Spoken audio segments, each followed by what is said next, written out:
Hello and welcome back to another episode of Comedians in Cardigans, the comedy history podcast that no one asked for, but luckily no one's listening, so it's not really a problem for anyone.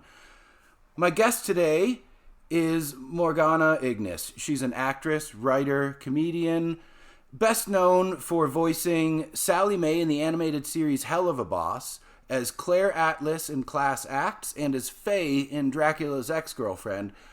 But my favorite credit of hers is my friend. Aww. I beat out several people for that role. That was really good. I crushed some dreams in that audition. That's the best part about that. For the friendship thing, yeah, it's kind of as soon as I get a new friend, I have to rotate out an old one. Make them fight. So you make them actually physically fight for it. I do love that this podcast is called Comedians and Cardigans, and what we are actually wearing right now is you are in this lovely vintage sleeveless Golden Girls number, and that is hot pink. That is hot pink, and I am in a dress that my porn star bestie gave me. Which is kind of like a cardigan. Very cute. Except not at all. And my wife gave me this Golden Girls shirt. It's actually hers. So you could say my porn star bestie gave me this as well. There you go. You love to see it. Yeah. So, Morgana, I did not tell you who we were covering today. You did not. This is... No. My last two guests they knew in advance. Just because there wasn't... logistically, I needed to tell them. But this is the format that I'd like to do going forward. So, if I told you the person we're covering had one of the most popular sitcoms in the 90s. And... Oh, this is a woman. Me. Okay, I know exactly who this is now. Who is it? Are we covering fucking Roseanne Barr? We are covering Let's Roseanne go, baby. Barr. Okay.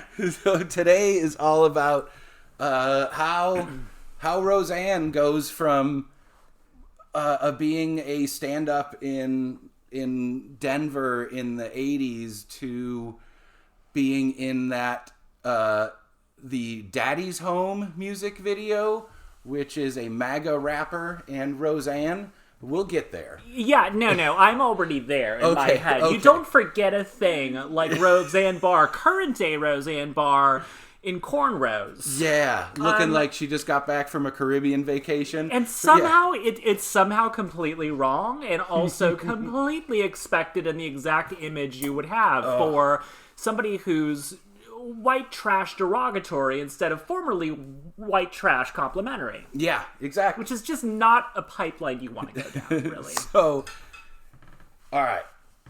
This is a pipeline I want to go down, though, because she is fascinating, and not in good ways. The last subject we covered was Phyllis Diller, who was just like a gem of a human being.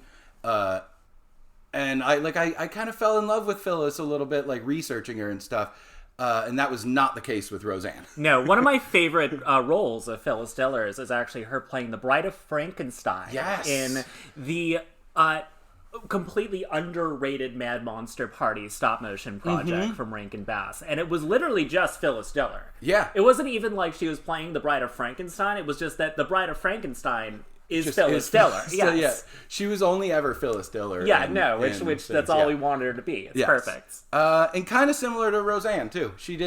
Roseanne didn't really do anything other than just being Roseanne. So, she was born November 3rd, 1952, to her mom, Helen, and her dad, Jerry. She was born in Salt Lake City, but she was not Mormon. She was actually raised pretty Orthodox Jewish. But because she was in Salt Lake City, she had to kind of be performatively Mormon. So she was doing Shabbat, but then Sunday afternoon going to Mormon church and stuff. What a strange combination. Yeah. Imagine being the badass rebel of Salt Lake City by being a good Jewish girl. I know, right? Both people appreciated the desert, I guess. Yeah, yeah. I mean, they're good at stories of old people wandering around places aimlessly. Totally. Yeah. So her first time on stage was actually at a Mormon church, giving some kind of talk for like a youth group or something. It wasn't really clear, but her first time like with a mic and an audience was at a Mormon church. So at age 16, Roseanne was hit by a car, and maybe that is proof of a time traveler. But he just wasn't driving right. Can I just tell you, I am so sick of the fact that all the time-traveling assassins we get are just terrible at their jobs. They're just yeah, exactly. That one that came back and tried to off-Trump, who was the goddamn worst fucking shot. He had a hitbox the size of like a fucking like a tutorial boss in like a video game. If only Trump wasn't doing the jerking off to imaginary dicks dance and like dodged out of the way. No, you wouldn't expect a guy to be that mobile. But similarly to that, Butler, Pennsylvania, no. But Roseanne did get hit by a car. It was a pretty bad accident when she was 16. The hood ornament actually pierced her fucking skull and left her with like a traumatic brain injury. Did they leave it in there? I'm honestly wondering if it's just if this was the sort of thing where it was just in there and it was slowly traveling. I do feel like I think it's something that affected her because after, a lot of times, or like sometimes with a big brain injury, it can like change people's behavior and like almost make them like kind of a different person a little bit. Well, she's blamed a lot of that sort of everything from like, I took the wrong sort of medication last night and became a Nazi between the hours of 3 a.m. and 7. We'll get there. I know. I'm getting ahead of myself. So, but she had this really bad brain injury and actually had to be, after she healed, like physically, she still had to be institutionalized for like 8 months because I guess her behavior was just bad enough. Who amongst us? Yeah, right. I think. Look, if this was 20 years earlier, Roseanne might have got lobotomized, and then no one would have ever heard of her. Or we would have heard of her in exciting new ways. Yeah, right. Like JFK's sister. Exactly. So, at age 18. She told her parents she was going to go and like stay with a friend in Colorado for a couple of weeks, and then she just never came back. She just moved to Colorado, and that was her being able to get out of Salt Lake City and like just that. I would imagine it wasn't a great life, and she says later that like other things happened that she needed to get out of there, but. So she gets to Denver as an 18-year-old, and she gets pregnant, and she has a baby, and she has to give that baby up for adoption because it's that would be 1970 or so, and she's a teenager. So she hang on, hit by a car, left Utah at 18. Boom. Baby was put up for so far. Baby was put up for adoption. So in 74, so this is a few years after she moves to Denver, she meets and marries her first husband, Bill Pentland. Why did I like literally just forget that like this woman actually isn't her character? And I'm like, and then she met John Goodman, and I'm like, oh no, she probably had like a real real actual husband. And then Darlene was born, and then they replaced Becky for Sarah Chalk. Yes, this was in fact not scripted, but a real thing. But keep that in mind because there are some parallels with her real life and the show. So she marries Bill in 74.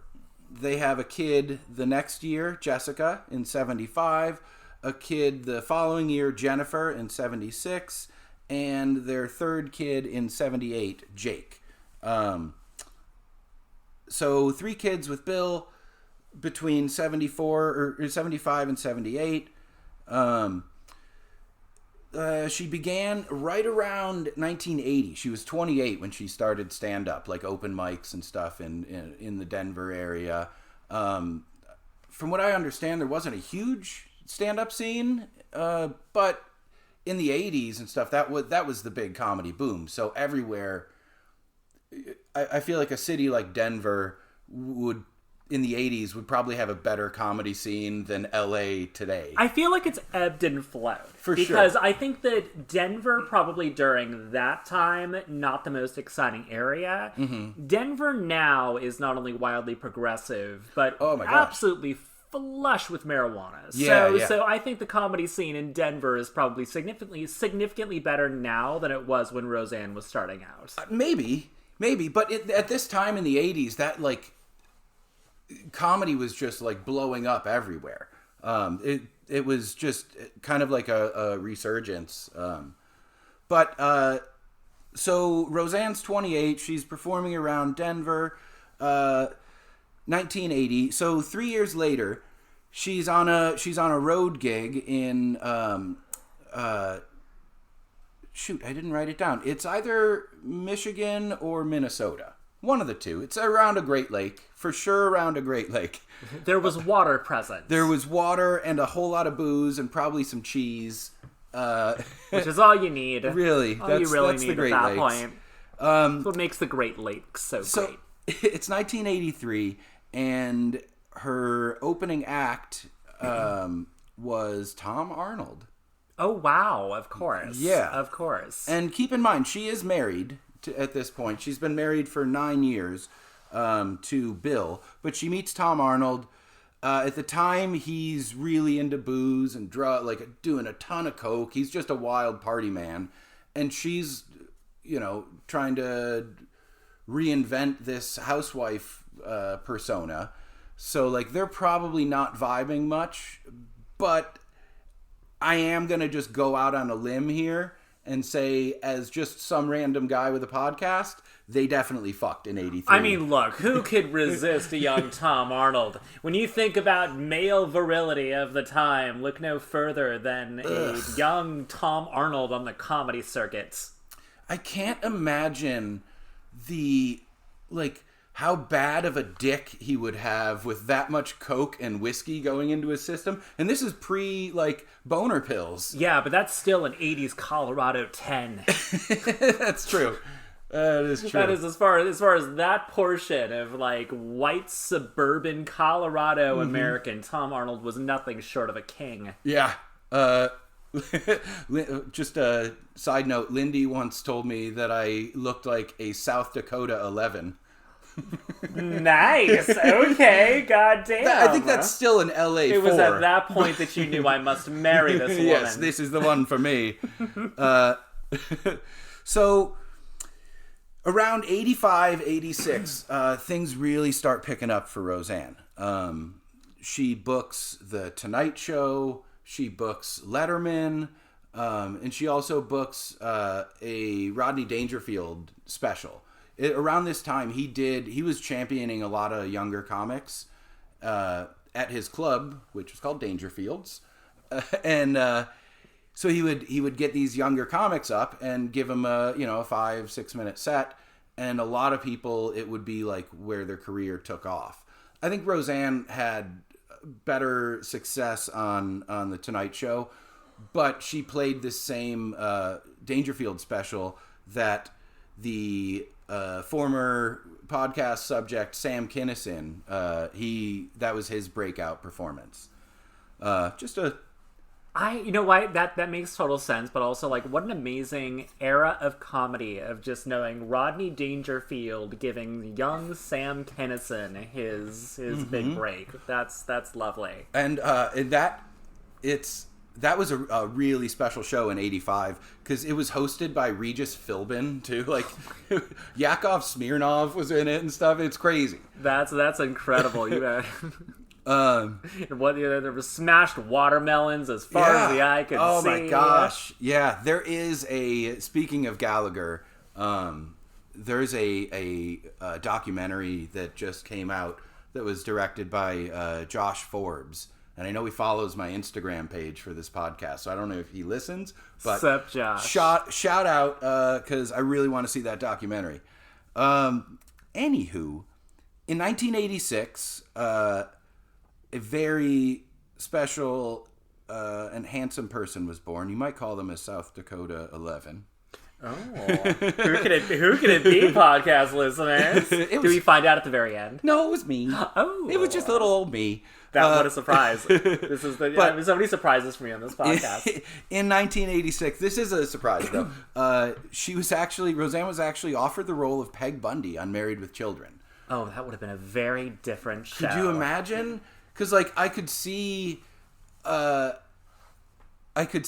Harris like not wanting to fuck Roseanne for like as like the whole like subplot of the entire show, but he's when it's Peg Bundy, like Katie Seagal. That's what I was gonna say. It's like it's one thing for it to be like, oh, that would have been an interesting dynamic with Roseanne Barr in that role, but then we like even worse timeline of losing Katie Seagal in that role. Yeah. So thankfully that didn't happen because Roseanne was at the time she was trying to like develop a show around this character that she was building. She was like, nah, I don't like getting called a housewife. I want to be called a domestic goddess. And so it was that phrase, that domestic goddess, which now is kind of like a trope. I've heard my mom say that my whole life. But she and her sister Geraldine came up with this character, and they kind of workshopped. Like Geraldine helped her build this domestic goddess character that was her stand-up persona, and now she's trying to develop that into a show that is like as much like her life as she can. Really turning the whole sitcom genre on its head with this one. Yeah, that was like the family. That was really like one of the family sitcoms of the time. Yeah, and like having. Look, as shitty as we know Roseanne gets in 2025, having a woman's point of view and that kind of point of view, and not just like a subservient, oh, whatever you want, Dan, kind of that type of character. A woman with opinions and who like was loud and not afraid to share them, like that was different and unique. So she's developing a show around her domestic goddess character. But also at the same time, so is a production company called Carsey Werner Productions. They produced The Cosby Show, and they would go on to do a bunch of other shows like in that era that you've heard of.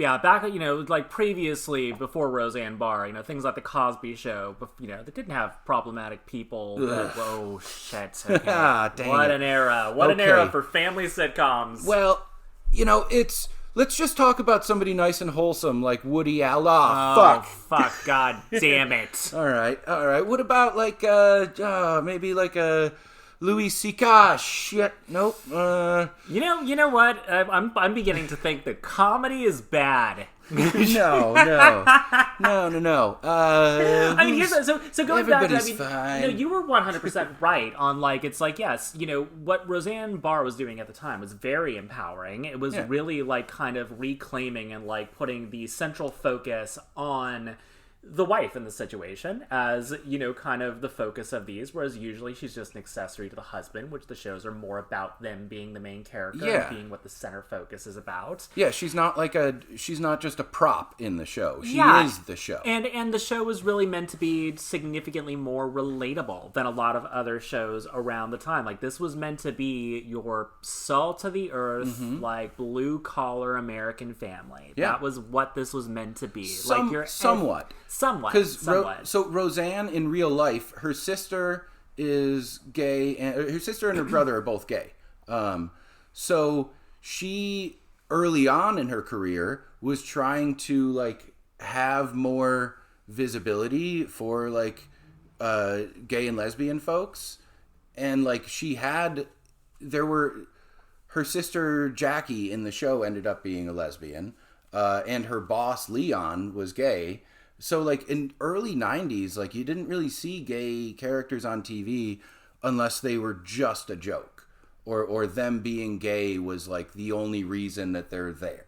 You know, like that is the one sole thing about that character. But like these were yeah, no, I get that for sure. Has that ever happened? You would be shocked. You would be shocked. Well, not that shocked.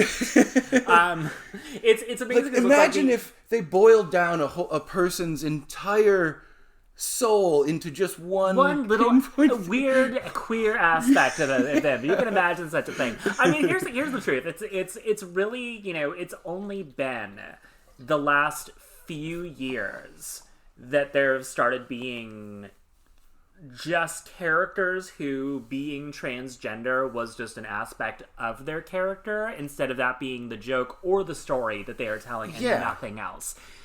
Gay people, like, especially after things like Roseanne, Ellen, all of those people, again, another non-problematic person, that is when those stories started to develop, where it's like, okay, we can have Will and Grace, we can have these shows in which we're starting to present gay people in a way that isn't all about their sexuality.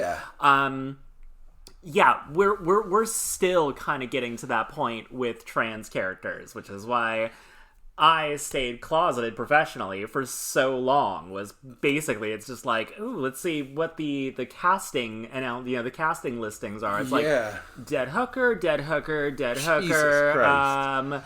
Okay, here, this one doesn't die. Okay, they spend the first 5 minutes of it taking off a wig in a mirror and crying to themselves about how no one loves them. Love that. So, you know, it's like, that was like the go-to storyline at the time. All I want is just to be cashier number 3. Yeah, no. I mean, I look for something a little juicier than cashier number 3 at this point. But that was, you know, it was a while, and we're still getting to the point where, like, it's, you know, considered, I don't know, woke, obviously, or DEI, as we call it now, to have a trans character that's anything but a joke or a warning.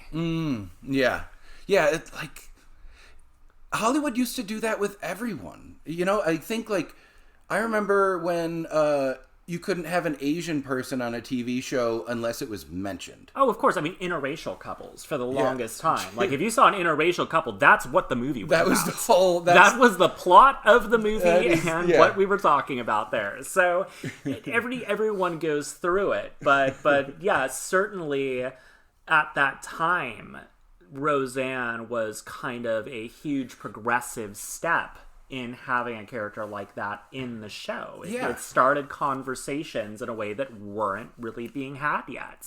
And I think, you know, in middle America, if people hadn't ever met a gay person and, like, all they know is, like, some kind of cartoony caricature of it, or they know Aunt Jackie on Roseanne, you know, like, maybe, like, that humanizes people in a way that if they're only thinking of Charles Nelson Riley, you know, like, or something like a person who was just a caricature of themselves as a queer person, I feel like seeing a normalized, just regular human where that's not their whole story. Well, I've gotten that a lot because none of the characters that I've played, like, all the characters I play are trans. All the human characters I play are trans. I'll say as well, all the creature characters I played are trans too. It doesn't come up in the story, but trust me, they're trans. But, you know, I did start noticing after a while, you know, I meet a lot of fans at conventions and everything, and I don't think of it when I'm playing them. I think the whole thing that I explain to directors and everything is like, look, I'm not interested in trying to pretend that I'm not trans to play this character if that's not the fucking story. It's just like, it's not about them being trans, but they are. That made me start being aware that, like, I'm a lot of people's introduction to a transgender person. They hear about us in the news, or they hear about, like, you know, kind of it on the wayside. They don't become fans of one. And, you know, whether it be, like, my character Sally Mann, hell of a boss, or, like, the characters I do with Brandon, with Brandon Rogers, like, a lot of the people I meet, they will tell me I was their introduction to thinking about transgender people on that level. And that, like, and then they meet me at conventions. It's like, okay, I'm actually going to meet the person playing this character. That makes me think about trans people in a way that I've never done so before. See, you're more personable than me, especially in those convention-y situations. But, like, as you're describing this, I'm like, it sounds like I wouldn't want to have to be a ambassador for, like, you know, I'm just a person. I mean, thankfully, like, you know, it helps in multiple ways. Like, number one, like, it being more on the comedy side is definitely helpful. Okay. With the personality I have and everything else, it's easy to be personable. Especially within that genre. That's very helpful. But also, like, most of the fans I meet are queer. A lot of people, you know, a lot of them, you know, they're so grateful to have a character with, you know, any amount of screen time because they've never seen themselves in any show, let alone one they already liked. Yeah. So, you know, that made me realize how hungry that audience is too. It introduces non-queer and trans people to these sort of characters, but I'm sure... you mean Jeffrey Tambor didn't do a good job in that? I just don't think he had the experience, you know? I think, you know, he had the experience of being a chaser, and that is representation in and of itself, obviously. They need to see themselves on TV. Oh my Christ. But yeah, I mean, that's... The things really, you know... Laverne Cox in Orange is the New Black, I mean, that was what a lot of people call, like, the transgender tipping point. Because that show was huge. Yeah. And all of a sudden, that was, like, one of the first stories a lot of people heard that was Laverne Cox. And then we also have, like, you know, Euphoria was a huge step with Hunter Schafer. Okay. And... you know, the thing to keep note about is that these are not old shows. Yeah. This is all very, very recent when all this stuff happened. And before that, you had, like, small guest spots and small little stories. They were very sensationalized. Yeah. Those are the first stories in which you actually got, like, a character arc out of these characters that wasn't a sensationalized story of, like, oh my god, I can't believe this person's trans. Yeah. That's... Or like Chaz Bono getting made fun of on Letterman. Or yeah, like no, like one of, you know, it's just like, yeah, of course, it's always the sensationalized stories where it's like kind of, you know, your sideshow oddity sort of situation of like the intrigue that this person has swapped genders. Yeah, ooh. You know, the wildness of that. But come again, one, come all. See, yeah, you know, like yeah. I mean, there might be more money in that, but regardless, you know. So you know, there's more money in the sideshow scene than in, you know, your average SAG-AFTRA production. If I might have to cut a little more skin showing in my Golden Girls shirt, but I could do a sideshow. You could. Absolutely. Work's been slow in LA. Everything's moving. We're entering into an exciting new Dust Bowl period. Yeah. Carnivals are going to be huge again. Yeah, I had to pack up a whole warehouse worth of shit to go over to England, so I'll never work on that again. I might have to bleep out the thing. Yeah, we didn't mention any specific franchise. But yeah, I mean, circling back to it, yeah, I mean, I'm sure that was huge for introducing people to a gay character, and for also a lot of gay people in the country for the first time to see somebody like them on a mainstream TV show, which really does make such a huge difference. Yeah, I bet, you know, I would love to think of like a moment where it's like, you know, somebody goes to their, you know, friend or family member is like, hey, are you one of them like Leon on Roseanne? That guy seemed pretty cool, actually. He's got like good taste in cars and shoes, and he's nice to everybody. You're like one of them, right? Yeah, no, I mean, honestly, that's what it is. You almost have to like trick people into it. You almost have to trick people. It's like tricking people into liking a character they didn't realize was that thing that they decided they hate. Yeah. That makes a difference. You know, it's like it happens a lot when celebrities people already liked come out as gay or trans, and they're just like, well, fuck, I decided a while ago that I didn't like that thing that they just came out as, but I don't want to not like this person I decided I like. So, you know, it's kind of the same effect. You see a lot of Republican politicians who have a change of heart when somebody in their family comes out. Isn't that crazy? Like, you shouldn't have to know that discrimination is shitty, like, personally, to not discriminate. It's a wild lack of just the basics of empathy. Yeah. That it really had to be somebody they had to so closely know for them to really be able to sympathize with somebody. Wait, hang on, they are a person. Yeah, it had to be Holy shit. one degree away from them. Holy For it to shit, this actually whole time I thought they yeah. were just some kind of mutant that I didn't have to love or care about. Yeah, so that's the problem. It's like they like this show. They don't want to dislike the show. They don't want to Yeah. dislike something connected to Roseanne. Yeah. So it's just like, well, fuck, I have to like this character. Man. I have to accept this character Now I and gotta follow like their Aunt story. Jackie and Leon. Yeah, so Aunt Jackie's invited into their household. She can come to the cookout. Yeah, she's got to come to the cookout. They got to have the space at the dinner. Like, quite literally, this starts out with the dinner table, the opening of the show. Totally. It's like Aunt Jackie's at the dinner table. They have to kind of have this gay person there. Right at the table. Yes. That's cool. I'm so glad that you agreed to do this with me. Like, I think you're the perfect person, just with your like knowledge of psychology and your beautiful snarkiness. So yes, yeah, I'm thank you. so glad this is the perfect smoothie of weird shit that makes up my brain. I'm not a hugger, but like if I were, this would be a situation where you'd get a hug, my little lady. You know what? It's the thought that counts. Yeah. And you thought about hugging me. I did, and then I was like, ooh. Which is crazy because people listening to the podcast, you can't see it right now, but I'm extremely attractive. So that's actually, it shows he really doesn't like hugs. She is. And look, if you're listening to the podcast, chances are it's because you're already familiar with Morgana, so you're aware. You're aware of how pretty she is. Okay, so why this other production company, Carsey Werner, was working on developing a show centralized around a housewife, an opinionated housewife. So naturally their choice for that was going to be Roseanne, because that was her whole shtick. It wasn't like they found Roseanne and they were like, we're going to write a whole show around you. But if you ask her, that's exactly how it happened. If they had a casting call, it would literally call for a Roseanne Barr type. Yeah, they would want a Roseanne Barr type.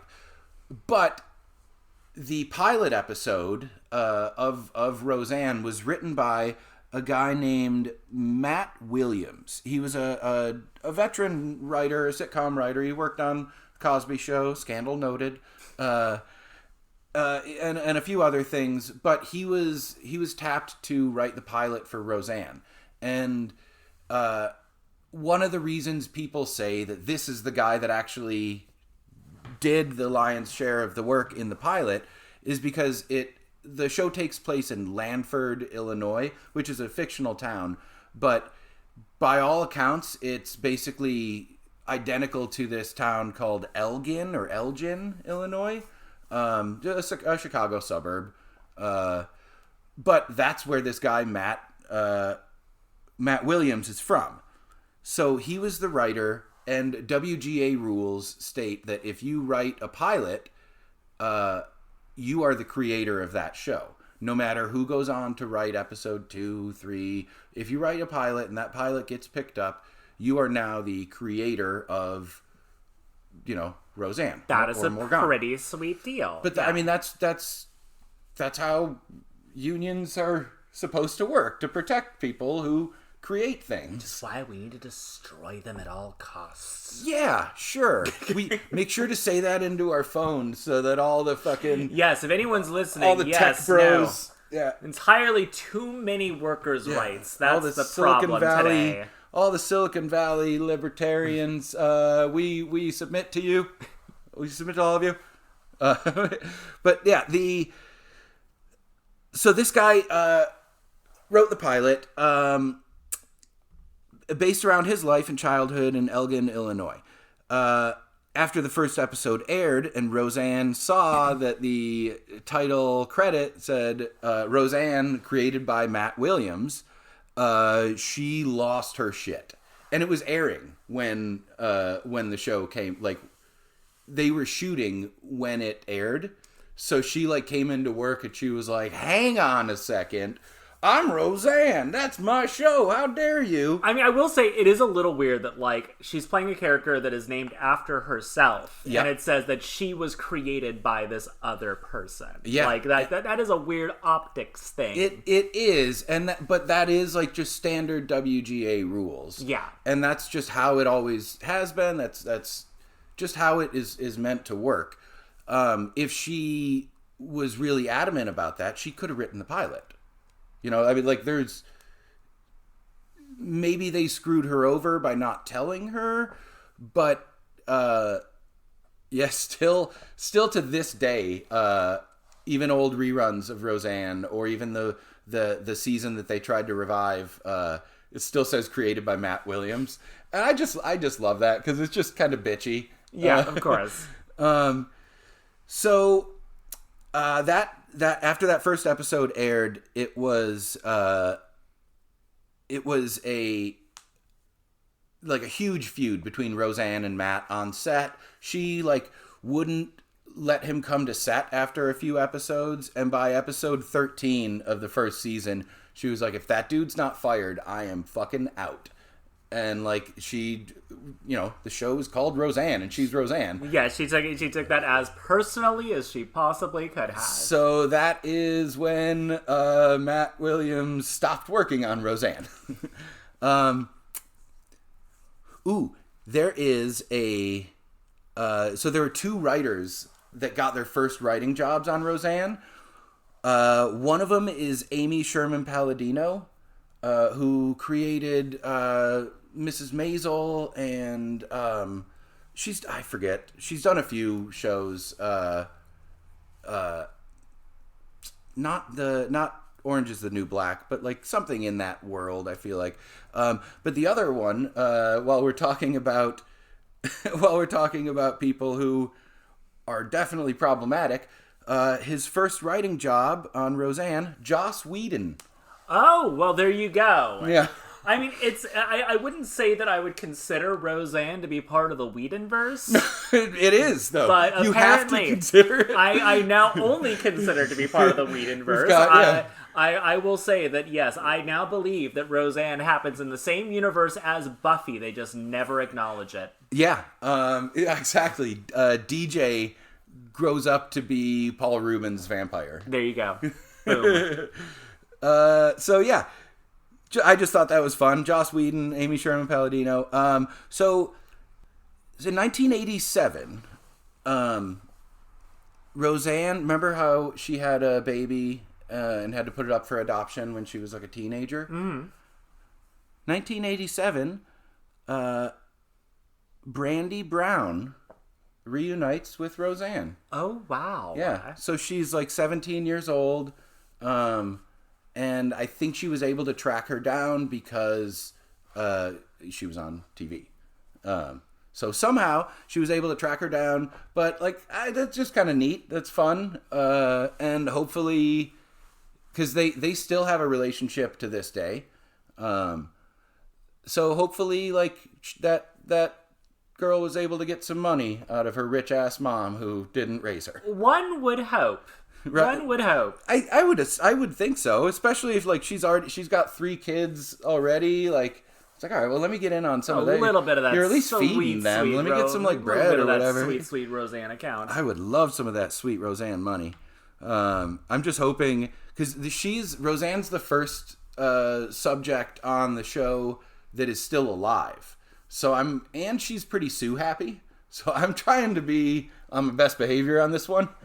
But, you know, look, if this gets enough listeners that it gets to Roseanne, you're doing great. And yeah, you know what? I hope, Roseanne, if you're listening to this from your shit-ass macadamia farm in Hawaii, I'm gonna dox your address, you cunt. I mean, like, here's the thing. It's just like, you know, I feel like we're definitely skipping ahead here a little bit, but, you know, it's apparently the bitch is all about freedom of speech and non-censorship and stuff like that, unless it affects her in even the most minutely negative way, which is pretty much the state of every Republican and right-wing conservative at that point. It's all about freedom to your standards. Yeah, I only look freedom of speech just to say the most horrible shit that's gonna hurt people I don't like. I mean, yes, of course. I mean, here's the whole thing regarding like where she is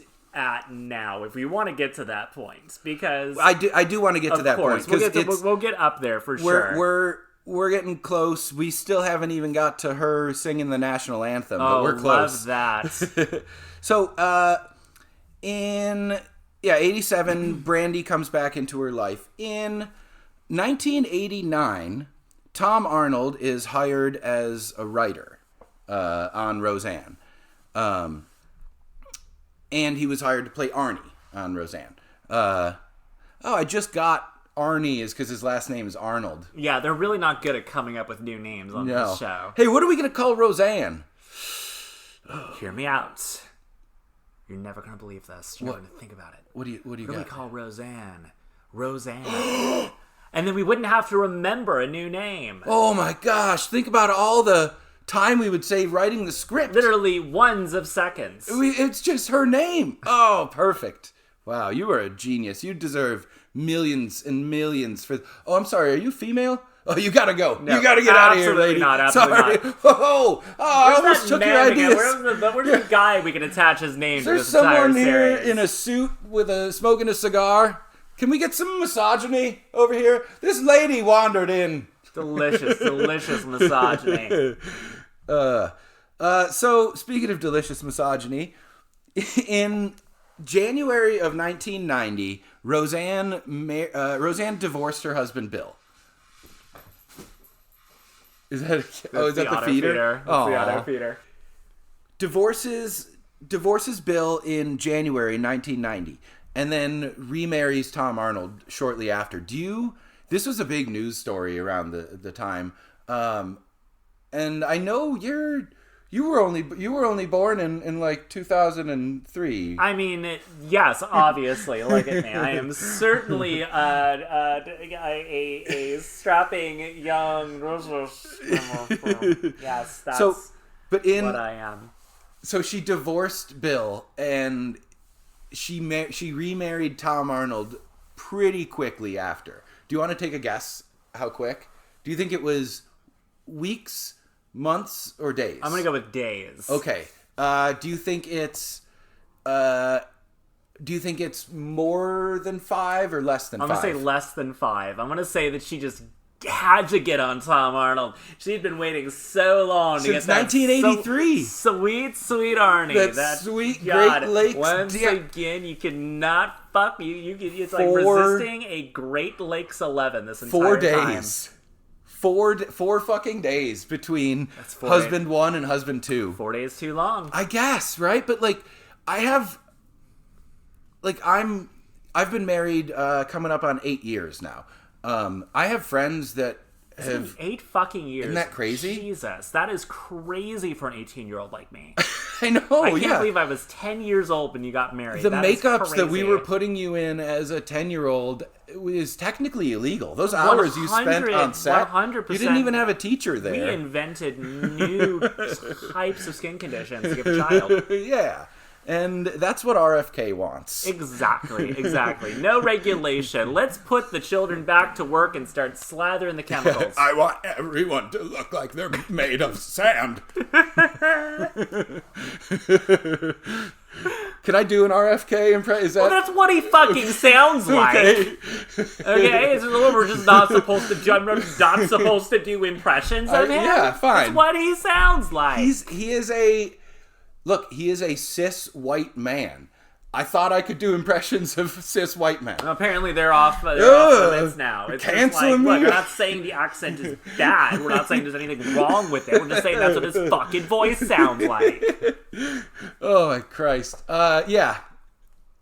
If you, listener, are saying that's offensive, then you're the one who's in the wrong. Yeah. Because you're saying his voice is weird, okay? And you're the problem. I think if that's the problem, somebody needs to take a look at their Bible again. What I'm saying is that you would be ableist not doing an RFK impression. Exactly. brain worms are okay. That's not a real disability. No. I mean, I would say that. Yeah. No, there's nothing wrong with his voice. There is certain things wrong with him. Finding a dead bear cub and leaving it on a bike trail and like creating a weird story. We put this man in charge of a department of the U.S. government after he said he had a dead worm in his brain and got caught doing weird things with bear cubs on a bike trail, and we just rolled with that. He's potentially responsible for like some children's deaths in like, is it Guam or like American Samoa? Or like no, it's America. Yeah. Well, that too. Yeah. But he went to like, I think it's American Samoa, maybe like 15 years ago, and was like a huge proponent of not vaccinating during a epidemic, and like a shitload of kids died. And he still like denies having anything to do with it. Yeah. No, I mean, this is the same guy who said that transgenderism was caused by air pollution. Ooh. So that's a good one right there. Oh shit! Am I gonna catch it? Yeah. Is it polluted over here? It's an airborne. Oh, it's an airborne. man. That's it. This is why so many of those come from the checking to see if my boobs are still just extra sensitive and juicy. I mean, not extra, just the regular amount of just the regular amount of juiciness and juicy. sensitivity. Yeah. All right. So she marries Tom Arnold 4 days after divorcing Bill. And then in July of that year, do you know about her singing the national anthem? Who could forget?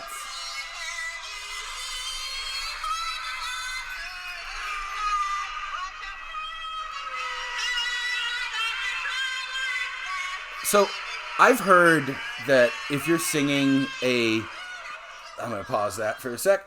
I've heard if you're singing, especially the national anthem, the way things echo around and stuff, like you have to have like really good in-ear monitors, or you just can't hear yourself and like gauge pitch and stuff, because it is an a cappella song that has like a 3-octave range or something through it, and it's a hard song to sing. That being said, Roseanne did not fuck that up because she had problems hearing it echo back and didn't have good in-ear monitors. This is a bit. It is clearly a bit. Especially when she gets to the ramparts part.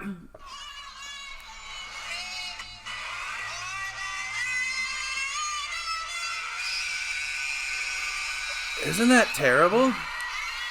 It's beautiful. This is our country right now, right here. This is what we're listening to right now is the true sound of America. So that was in July of 1990, and that would be the worst thing that ever happened to America until September 11th, 2001. Yeah. Some would say that was America's September 11th. That was really like, it was, yeah. That was our 9/11. It was the 9/11 of 9/11s. Exactly. Yeah. She shot an airplane straight out of her mouth and right into the ears of those San Diego Padres fans. Some would say that 9/11 was Roseanne Barr singing the national anthem 2.0. Yeah. Yeah, it's like if 9/11 were done by just 2 Boeing-sized flying Adolf Hitlers. I don't want to over-exaggerate things, but I would say that and again, I don't like to overplay things. Of course. But I would say that this singing of the national anthem was worse than 50 Hitlers flying 50 Boeing airplanes into 50 Twin Towers. I think, yeah, and that's the show, everybody. This is Morgana. Ignis has been my get. No.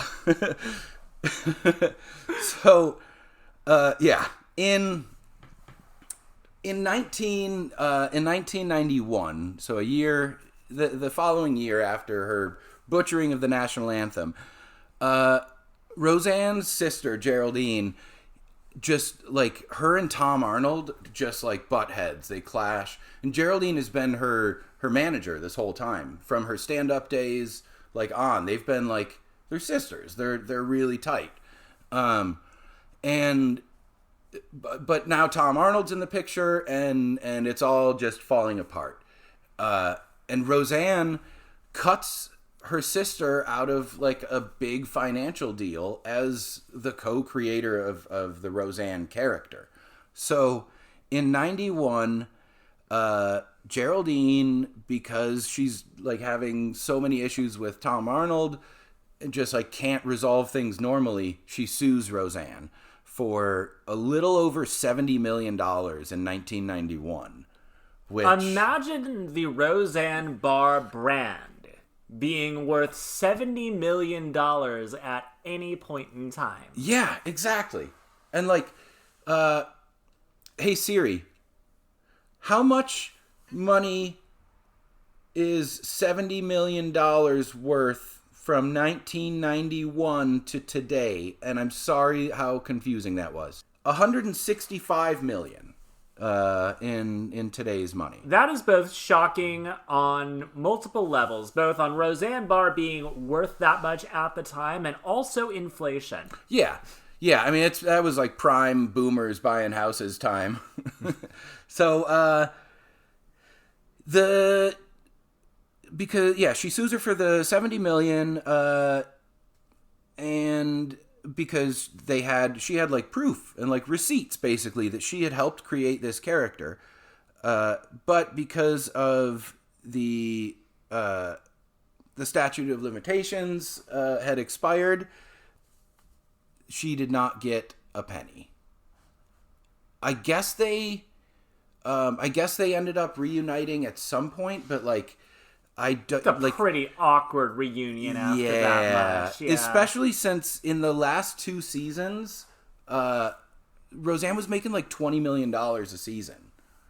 And like, it wasn't like Friends money, but it's still a shitload of money. Like, so like $40 million in 2 seasons. She was the second highest paid woman on TV, right behind Guess. Oh, who would that? That would probably be somebody on Friends then, wouldn't it? Or no, not at the time. Not at the time. She was a talk show host. Oh, Martha. No. Who would be at the time? You get a car, and Oprah Winfrey. Of course. Yeah. Yes. So she was just behind Oprah, but like still to even come close to Oprah money at this time is huge, and to fuck your sister out of all that, that's just shitty. It's just a dick move. So, speaking of a move of the dick, in 1994, Roseanne divorced Tom Arnold, and less than a year later, she married her former security guard named Ben Thomas. I have to say, of the many things on this podcast, this is, of all the podcasts I've done, the one I've thought about Tom Arnold's penis more than any other, at least top 3. Well, the rest of the podcasts you've been on are doing it wrong. Okay, perfect. Good to know. This is going way beyond the Tom Arnold penis hour I was on last week. So yeah, isn't that just called Tom's Arnold? Yeah. Not as much Tom Arnold penis talk you would think. Yeah, actually, it's really on the title. Gave his Arnold a Palmer. So she marries her former security guard Ben. From what I can tell, it looked like she was already pregnant with Ben's baby when they got married, because Roseanne's 4th child was born in 1995, which she's born in 52. So what is that? 40? She was like 43, I think. God, how old is this woman now? Now if it's 52, she's like 75-ish, 70 something. That would track. Yeah. She's getting right to the age where she's just bonkers. Yeah, almost there. Yeah.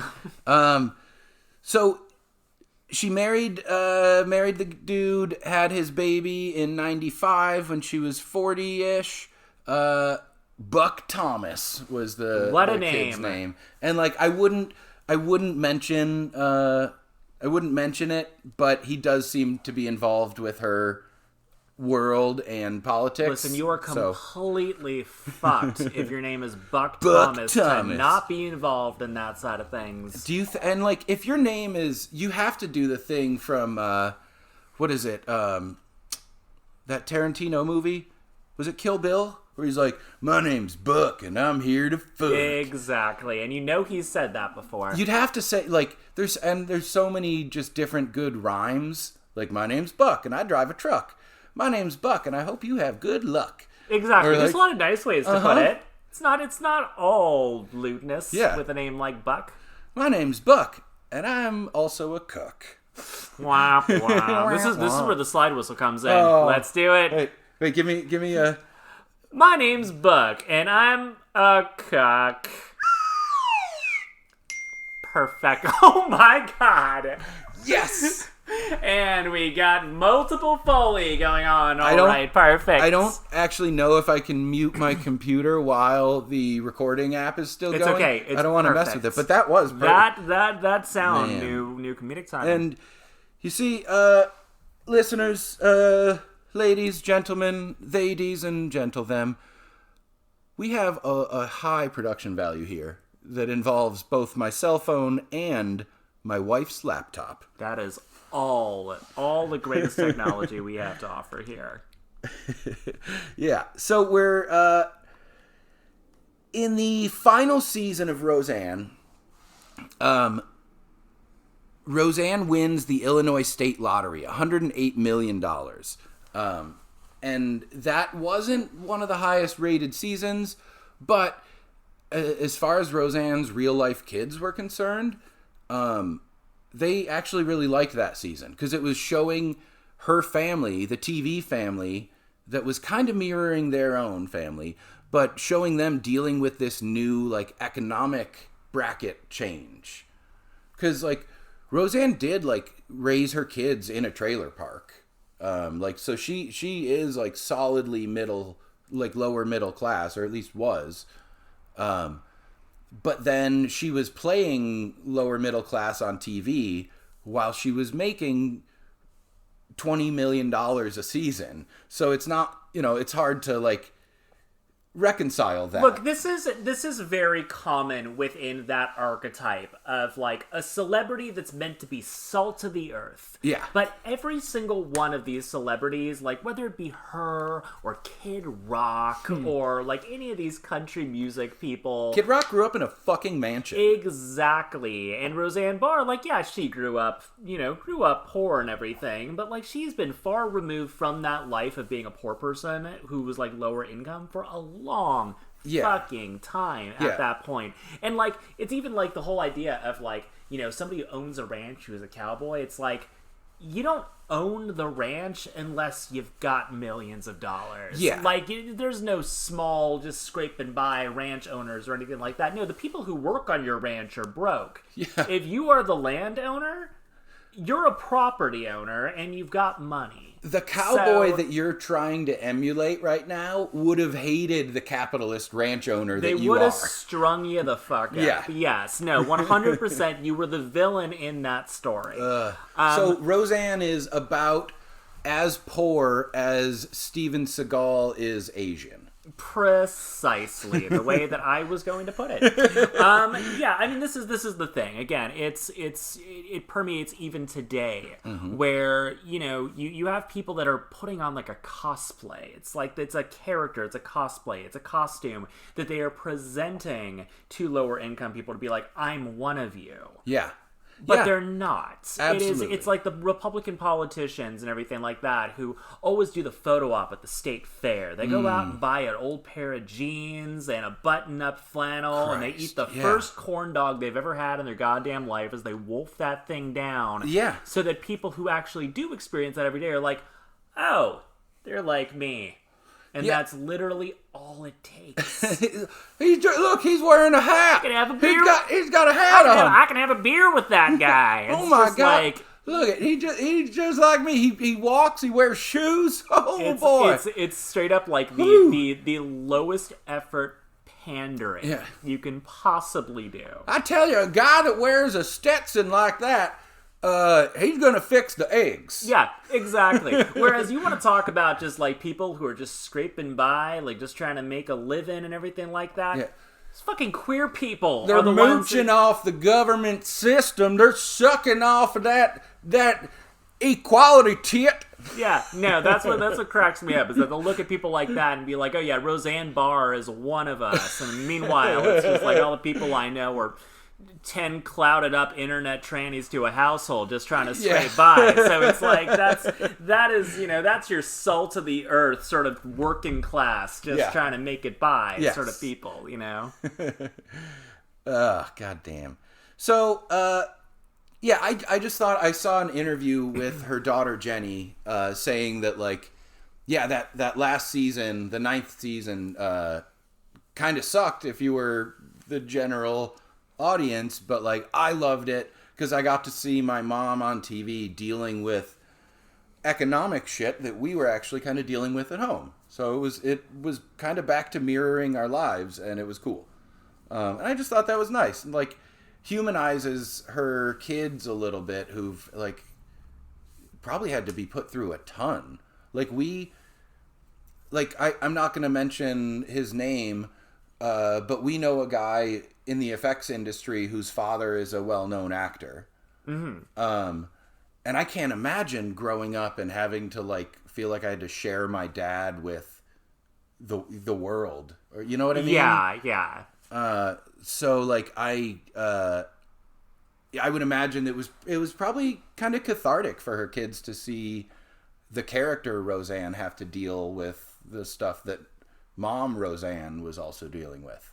I don't know. I'm just trying to devil's advocate a little. Find the humanity here before we get into the rest of I've found the humanity in her children. I still think I think Roseanne was just always an asshole. Honestly, I was going into this thinking I want to know that character arc. I want to see it'll be good for the podcast if I can humanize Roseanne at the beginning and then show this transition of her into the horrible monster she's become.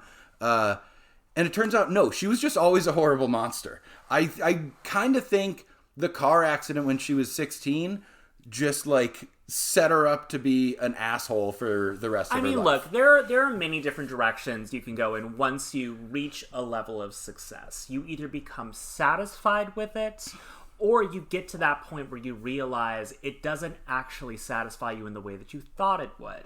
Yeah. And at that point, you really have a hard time. A lot of these people have a hard time looking inward and trying to find the problem with themselves, and instead look outward and see, whose fault is this? Yeah. I'm not satisfied with my life. I'm not satisfied with all this work I put in. And I'm looking outward to try to figure out whose fault it is that I'm not happy with my current situation. And it gets harder for them to really look inward the more successful they get. Mm-hmm. Because it's you got you're worth $100 million or something that with the amount of money she made and everything, and she's not happy. No. That can't be her fault. No, it's got to be everyone else. It's got to be someone else's fault. Well, that's the thing. Which is why that steamrolls into so many other horrible things. Well, it's like how Rick Moranis left Hollywood to just raise his kids after his wife passed away. And, I feel like you either retire as a Rick Moranis or you stick around long enough to see yourself become Elon. Yeah, no, 100%. Because, again, it's... I believe that, they say it's money can't buy happiness. I believe that money can certainly make your life less miserable if you have enough to get by. Money can buy kitties. Money can buy kitties. Can give you... I'm currently petting Morgana's kitty. What is his... Calcifer. Yeah. You're such a good little boy. But this is the major issue, and this is with a lot of people like Roseanne who go the route that she did, is that they have a big boost to success in something. Yeah. That starts to peter out, and they realize that they do not have something after that. Roseanne was just Roseanne. So when Roseanne ends and people start having interest in Roseanne, she wasn't going to jump onto something else. She didn't have the John Goodman sort of career in which John Goodman wasn't just that character. He got to go off and do so many other great roles. As a fun fact about John Goodman, in the last season, He's not around a lot because he's recovering. His character's recovering from a heart attack. But when you do see him in the last season, he has a cropped little beard because he was also shooting Big Lebowski at the same time. So he's Walter Sobchak. There you go. He's Walter Sobchakin in the last season. He became an actor's actor. Oh, yeah. Whereas Roseanne, I think, realized by this point that there is nothing after the Roseanne show for her. She is always going to be that character. That's the only character she's ever going to be. She's not going to go on to be like a go-to sort of character actress in other films and TV shows. Absolutely. So she has all this money, but she realizes that essentially after that show, her life is over. That's the end of her story. I do have some fun things that she starts doing in between Roseanne ending and MAGA cult member times. Let's see where this road goes. I'd like to take a quick break. And we'll hear from our sponsors. No, I'm kidding. We don't have sponsors. I just have to pee. Your sponsor is piss. I'm gonna isolate that clip and use it always. So Roseanne went off the air. It was 1997 that the 9th season finished up. After Roseanne, post the show, she had a few other short-lived projects, like talk shows and cooking shows and things like that. In the early 2000s, she got back to her stand-up roots, and she booked a few like European shows. There was like a documentary, and people, she did a special and all that. She was just trying to milk whatever money she could from her show. So in 2002, she ran a writing contest on her blog. In 2002, she was very into her blog. The winner of said contest was a desert-dwelling hermit named Johnny Argent. That's a great desert hermit name there. Yeah, fantastic. Yeah. We went from Ben Thomas to Johnny Argent. Argent. So she had a long distance email based relationship with Johnny Argent for a year. They had never even met in person, and then she somehow fell in love with this you know what desert people are like. You've shot in 29 Palms and stuff like that. Yeah. So he's one of them, and they meet, and Roseanne divorced her husband Ben and starts living with Johnny. They shack up, and they're actually still together today. I think Johnny Argent is where she becomes political. So they get together in 2002. So while she was in a new relationship and getting back into stand-up, she began to remember her self-importance and then took a sudden interest in politics. Shocking. Coincidentally, and I say coincidentally heavy here, has to be a coincidence, but at the same time, Morgana, you're not going to believe this, but a black man was beginning to make a name for himself in the 2008 presidential campaign. Ooh, how'd that go? It went really well for him, actually. Not so good for Roseanne, or people that may have a problem with a black man being the leader of our country. It's almost like that was somebody that they could feel superior to. Yeah. And if that's taken away, then I don't know, almost having to look inward and realizing that your superiority is damaged. Yeah, it's tough. So Roseanne gets into politics, probably completely unrelated to any racist tendencies that she may have. So let's just get that out of your mind right now. Just kidding. She's definitely a racist. Oh, of course, of course. Despite what, I don't know, a few shots of, I guess, like 3 a.m. Sudafed did to her or something like that. Oh my gosh. She claims all kinds of things with the Valerie Jarrett stuff. She doesn't even try to hide it now. Now she's just like all over it. She's like, I don't need Ambien to be a racist. Exactly. That used to be an excuse. Now, like, the fucking mask is off. So, in 2008, so she hasn't announced a campaign or anything like this, but in 2008 she has a radio show with her boyfriend Johnny Argent on KCAA, where they just they talk politics, and so they're basically telling the AM radio world how to fix the country.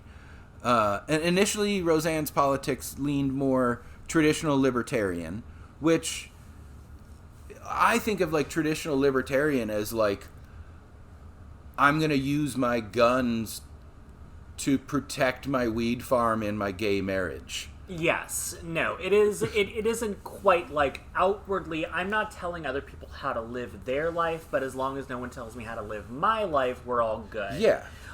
Which again, I think that there's a discussion to be had there. I feel like I can have a conversation about policy with somebody who's libertarian and traditionally libertarian. Traditionally libertarian. Those are discussions that can actually be had. Because I can understand that. I can understand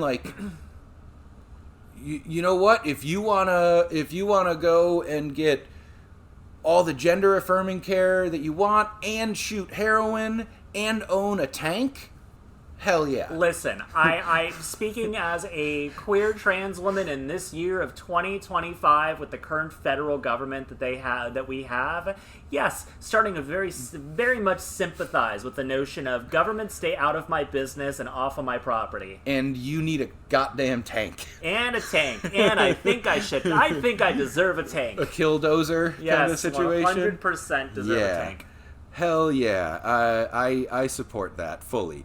But, so she goes from her traditionally libertarian views, which I think were still problematic back then, but then through conspiracy theories and just plain old-fashioned racism, she just becomes conservative. She's just the kind of person that leaves a bad taste in your mouth. I don't even like calling it conservative anymore, because that's really not what it is. I mean, it's just MAGA is its own thing. It truly is that mindset of it came from the Tea Party movement, and then turned into what is now the modern day MAGA movement. These people are neither Republicans nor are they conservatives in any sense of the real word. It's really evolved into something completely uniquely its own. Yeah. It is, it deserves its own thing. It deserves its own word for what it really has become, because it defines the state of where those people are at. And, again, just kind of circling back on this before, Roseanne is joining an elite collection of non-elites as far as celebrities go. But the one thing that she has in common at this stage of, as I mentioned before, after Roseanne, she saw the writing on the wall that there really was nothing after Roseanne for her. Now, she's joined by a lot of people that probably have a lot in common with her. You have people like Scott Baio, or Kid Rock. Ted Nugent, Hulk Hogan. Mm-hmm. Now, the thing they all have in common is that every single one of them is completely goddamn irrelevant. Yes. Now, even with the MAGA supporters there today, no one wants to hear Ted Nugent's new songs. No. I don't think they even want to hear his old songs. No, it's play Cat Scratch Fever and get the fuck off stage. Kid Rock, play the songs that from your first album. I don't want to hear any of your new shit, because they all got to the same place as Roseanne was, where they realized, even with all their money, whatever their hopes and dreams were, they peaked and there was nothing beyond that. Yep. So they fell into irrelevance. Yeah. And you can either decide to pivot, reinvent yourself, maybe keep it fresh and decide, okay, I need to create something else here. or you decide to place all that blame somewhere else. It's Yeah. not your fault that you're irrelevant. Someone else did that. The Democrats made me irrelevant. Yes, and in this case, it's just like, this is perfect for mediocre white people who didn't know how to fucking pivot. Yeah. Or create something new. They will decide, no, it's not that my comedy is stale. No. And weak and lame and all that shit. It's that they made comedy illegal. Yeah. It's just like, you're not allowed to it's not that my jokes aren't funny, it's that these people aren't letting you laugh at my brilliant humor anymore. This has kind of become a running theme with this show, is that, like, comedy today wants to punch down way more than it ever has. Well, look, here's the thing. It's always been going after the people in power, not like taking their dick out of your mouth so you can make a joke about a marginalized community. This is the wild thing. Trump is the easiest motherfucker for comedians to punch up at. Yeah. He is a rich, silver spoon fucking pansy and boy. It hates him. Who And he lived in hates an it. ivory tower. No, not ivory. A golden tower in New York, shat on a golden toilet, and is just built the ivory is actually gold-plated. Yeah, built like somebody who lived deep in the sea and rose to the surface too quickly like a blobfish. Yeah. and then painted himself orange. There's so many things to absolutely rip on this guy about. All his failed companies, all his failed attempts at things. Like just the weird way he walks. There's so many things to punch up at. But these so-called everyman celebrities who have all the money in the world, the only thing that they really are able to communicate with, like these people in America, are, just like you, I'm dissatisfied with my life and I don't want to take credit for that. Yeah. So this is really where this comes into play. Like, comedians especially, any of these comedians who like Roseanne, go the route of, oh, you're not allowed to make jokes anymore, you're not allowed to make comedy anymore. They don't like the fact that they had to try harder to get people to laugh. Yeah, just like, be funny. That's the thing. They, it's just like, they always go after the trans community. It's like, oh, the trans community can't laugh at yourself. It's like, no, your trans jokes fucking suck. And that used to be the free space on your bingo card of shit comedy, was the tranny joke. Yeah. That used to be the easiest one. You bring any sort of masculine guy out, put him in a dress and bring him out there, easy laugh that you used to be able to get in the early 90s. People stopped laughing. You didn't have a better joke that had to do with that shit. All you have is like the same shit of just like, I identify as a fucking attack chopper or something like that, said in a million different ways. Yeah. And if people don't laugh at it, you're like, this is the problem with America. I'm funny, and these people don't understand that I'm funny anymore. Do you want to hear Roseanne's hacky as fuck pronoun bit? She just goes, my pronouns are kiss my ass. Which again, it's just like, these are the jokes that they have. This is the jokes they have, and people cheer for it. And this is the issue with the whole, like, oh, it's like we're bringing comedy back. Comedy's legal again and everything else. I'm just like, okay, so really, like, take the jokes that they want to say and literally just give them, it's like, tell the joke you wish you can say right now. Yeah, go ahead. Go ahead. I would love to hear it. Tell me the joke. Pretend that you're not going to get in trouble for it. Yeah. And tell me that joke you're just dying to say. And you'll find it's just like, okay, so that really wasn't as much a joke as it was you wording why you feel you as a cishet white person are better than whatever person you're focusing that commentary on. I didn't, okay, so maybe I said joke, but what I meant was slur. I wanted to use a slur. That's basically what it is. It's just all these jokes and everything like that, these like quote-unquote jokes, they themselves are never the butt of it. No. And the punchline is, it's like, no, you see, it's funny because I'm better than that person, and we're laughing at them together. You know what's also a great joke on their side? Pulling the wings off a butterfly.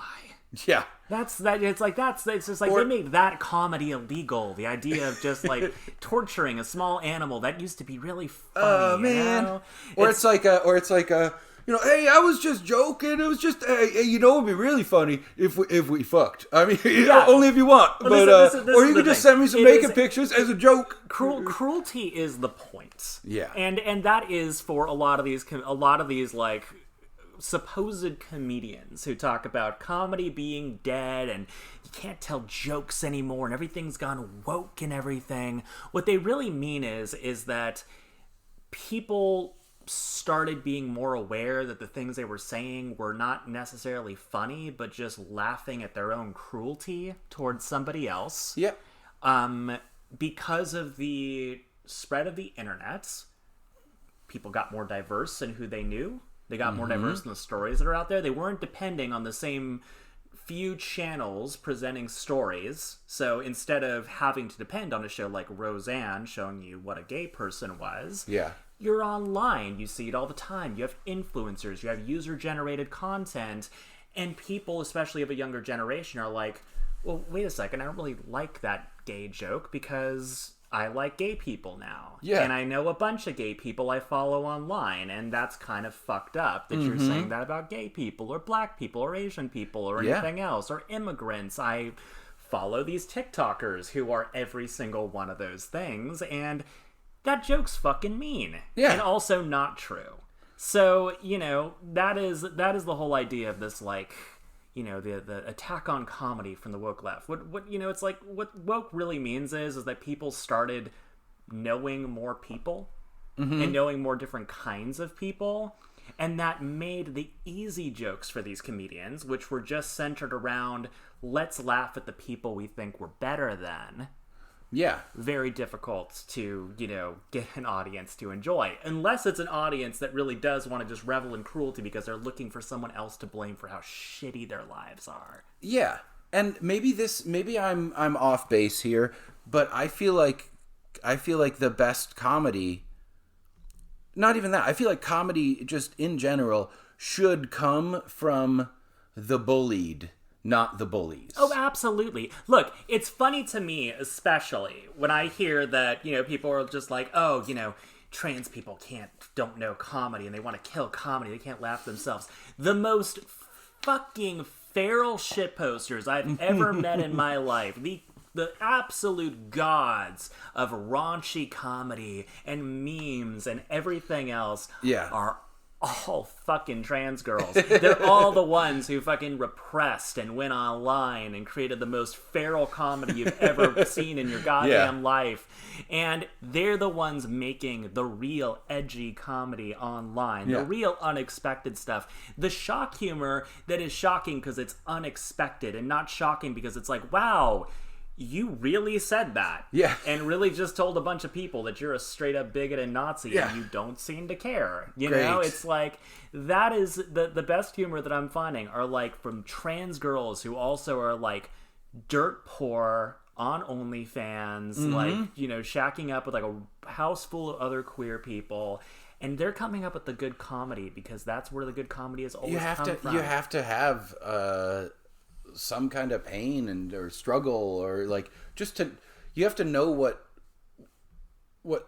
suck feels like. Completely. You find, it's just like they are people who are met with either letting the struggles of life destroy them or facing them head on and finding the humor in it. Yeah. And that is the real edgy comedy. There's nothing edgy about multi-millionaires bending the knee to like the richest oligarchs in the world and acting like that is badass and rebellious. Yeah, what is that? Like I never understood that. It's just like these are people who it's just like, okay, the wealthiest, most privileged people in the world, you're acting like you're a punk badass because you're bending the knee to that. Yeah, it's not like you were, it's not like the kids that were tagging the fucking soccer building were also going in and hanging out with the principal during lunch period. No, it's just like, this. It's just like this is the villain from every story you have ever grown up with. And like,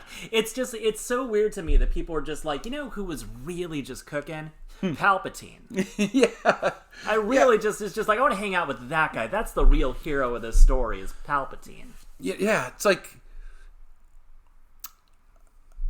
I mean, I love the movie Jaws. But like you got Dreyfus and you got, the shark is the main part of the movie, but like you don't side with eating the boat. It's just, again, it's imagining like any of those stories, like a story of like a bunch of scrappy kids fighting like the real estate mogul who's trying to like take away their community and everything like that. Imagine being that person watching that movie and just being like, you know what? These fucking kids need to get out of the way. This is just a real estate developer trying to make a living by destroying this community and putting up a high rise. Why are they standing in the way of progress? Oh, come on. Can you imagine? And then thinking that you're like a badass punk. It's just like, I'm down with the real estate developers. Be like, what?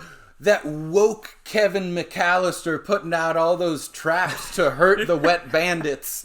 I can't believe it. Those wet bandits are job creators. Yeah, that's it. That's it. Although, I mean, Kevin McAllister, that house he lived in, that kid was in the 1%. Oh, for sure. Yeah. They lived in like a 20-bedroom mansion. Yeah. And they were taking the whole family first class to France. Like there was money there. So, in 2009, and this is a picture I have to show you. Roseanne posed on the cover of a satirical Jewish magazine called Heb. And this photo shoot, I have to tell you, was entirely her idea. I believe I know exactly what photo. Yep, that is. Would you mind describing this for our listeners? Oh, I would love to. This is.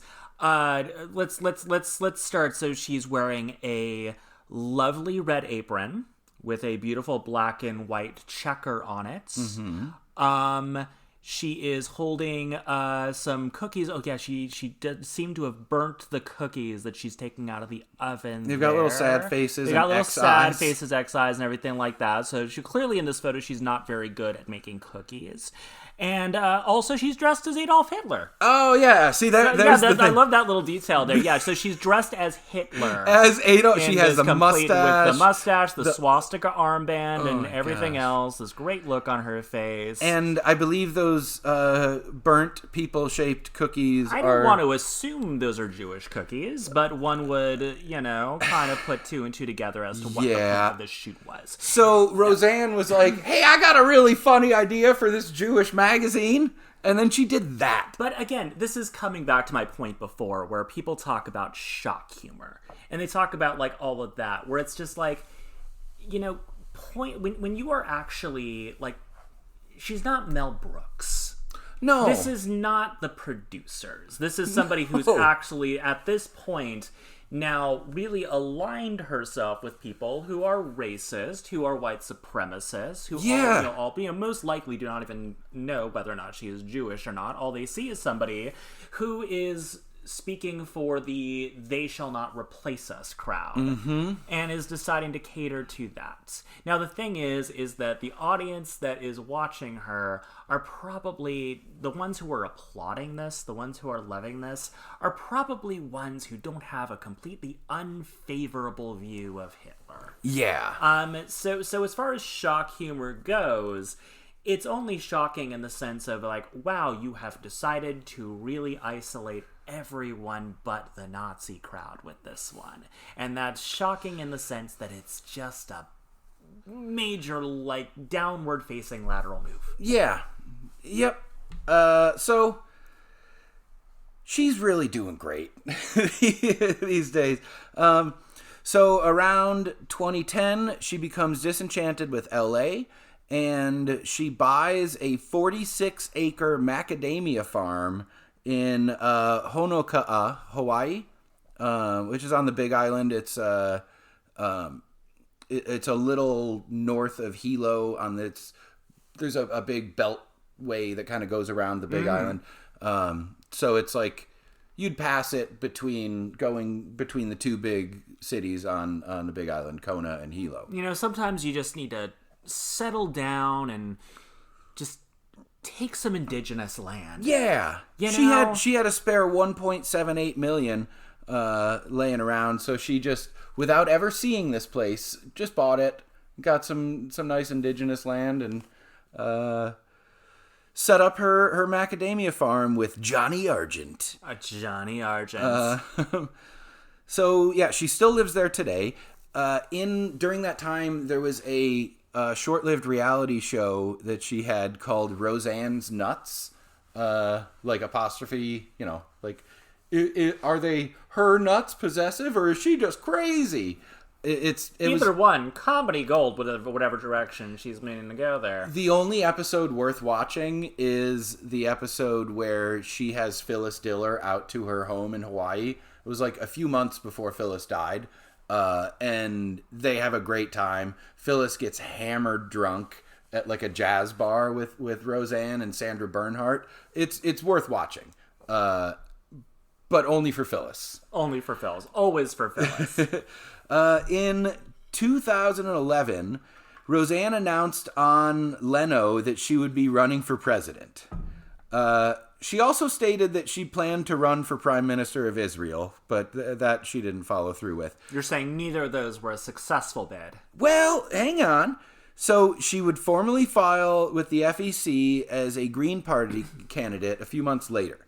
The Green Party, as you may be aware, usually only ever nominates Jill Stein. It's always Jill Stein. She's always the person that fucks things up. Jill Stein disappears into the wilderness every 4 years, only to rise again and decide, I'm going to fix this whole situation. You have to, you blow a horn that is, you get it for being a top-tier NPR subscriber. And then Jill Stein comes down from the mountains. Yes, the person, the worst person you've ever met at a yoga class takes a horn out and summons Jill Stein every 4 years. And that horn smells a lot like patchouli and ass. 100%. So, because people drop their granola in celebration and drop to their knees in a downward dog. So Jill Stein comes out from the forest, gets the Green Party nomination. But Roseanne, immediately after it's clear she's not getting the Green Party, she becomes the nominee for a small socialist anti-war party called the Peace and Freedom Party. They were formed around Vietnam, the Vietnam era, and they don't really do much. But Roseanne just... They're cute. It's cute. But Roseanne just could not stop shit-talking Jill Stein. And they're all cool. Like, we're all, alternative parties. We're into the same kind of shit. Let's not fuck over the other ones. And Roseanne was like, I won't have any of it. Jill Stein can eat my twat. And like, it was, but she had so much of that rhetoric that Roseanne's own vice president nominee just bailed and was like, asked that her name be taken off the ticket. Because she was just like the rhetoric behind I'm beginning to think there's not a whole lot of peace in this Peace and Freedom Party. Not when Roseanne is the leader of the party. Yes. So Roseanne is on the ballot in 3 states: California, Colorado, and Florida.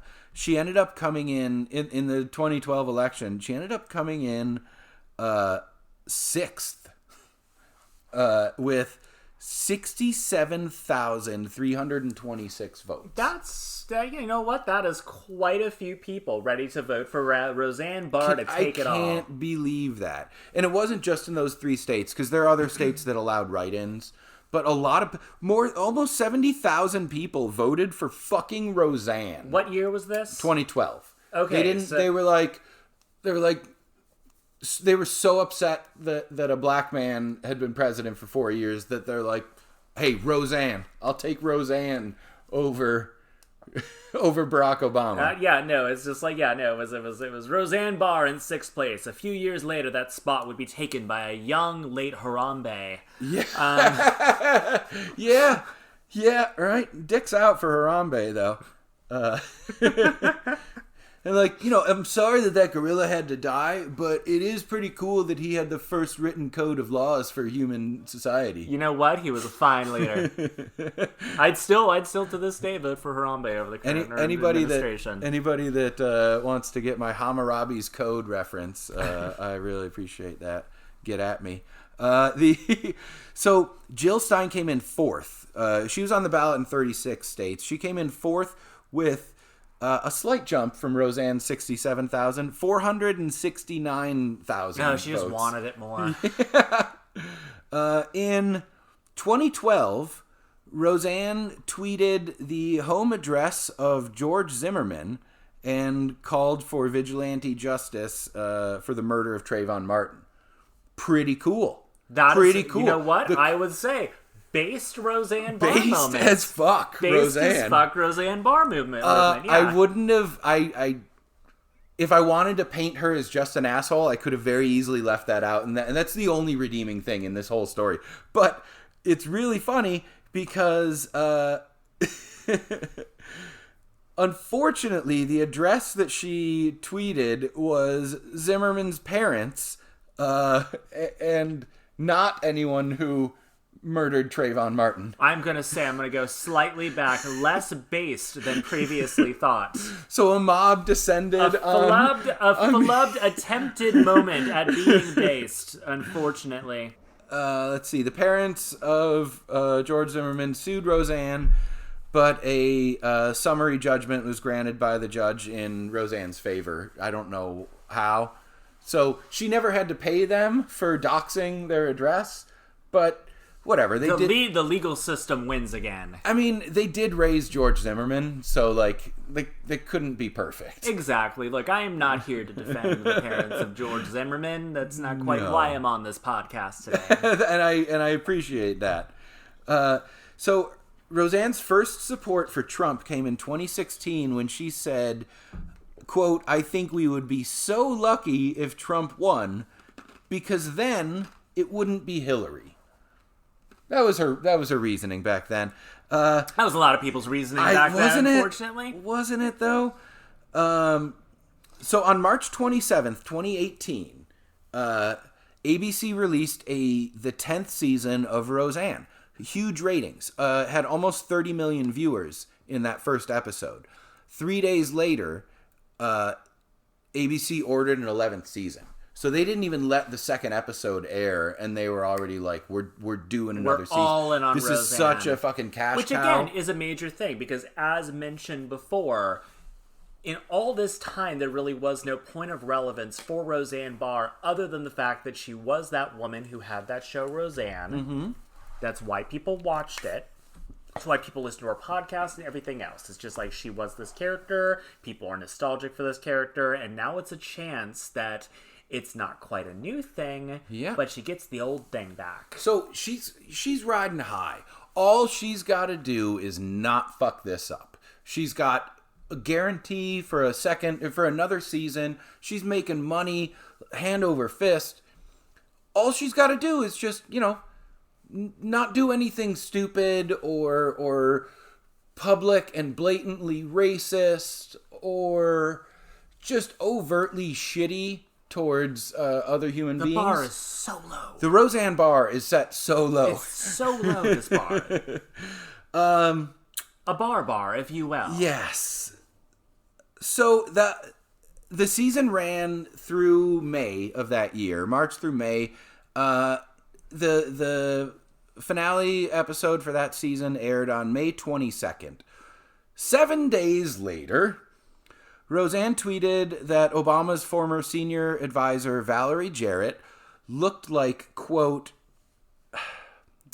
"the Muslim Brotherhood and the Planet of the Apes had a baby," were her exact words. Which is truly a cornucopia of racism. You really get you get some umami flavor of all kinds of different types of racism all packed into one tweet. You get like the old school kind of like comparing black folks with primates. You've got like the cultural Muslim thing, cultural references, throwing in a little bit of terrorist fear, a little bit of there. nostalgia in there as well. People are like, I remember Planet of the Apes. Oh, That's Islamophobia too? Huh, that's nice. That feels like all home. those sort of things. So really, it's just like she went for gold with just, it's just like, I'm not just going to flub this. I'm going to set it on fire and salt the earth so that nothing may grow back. So let's see, that same day, ABC canceled the show. It didn't even, it took hours. It wasn't like, they didn't have to have like meetings or anything. ABC thankfully canceled Roseanne that same day. There was a giant red button that is there. I mean, and here's the thing. I'm sorry, she said what?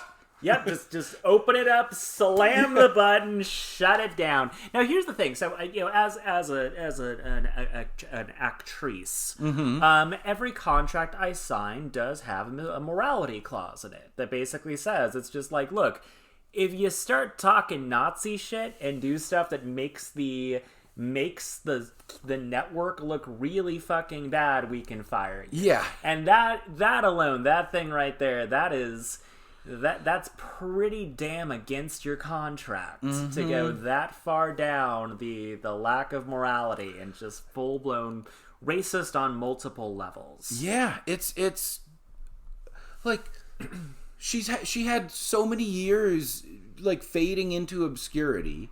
She probably had enough money that she never had to work again. And then she just hit this show that was getting 30 million viewers an episode. Like, why would you go and fuck that all up so bad? I think it's because you just can't help yourself from just being an asshole.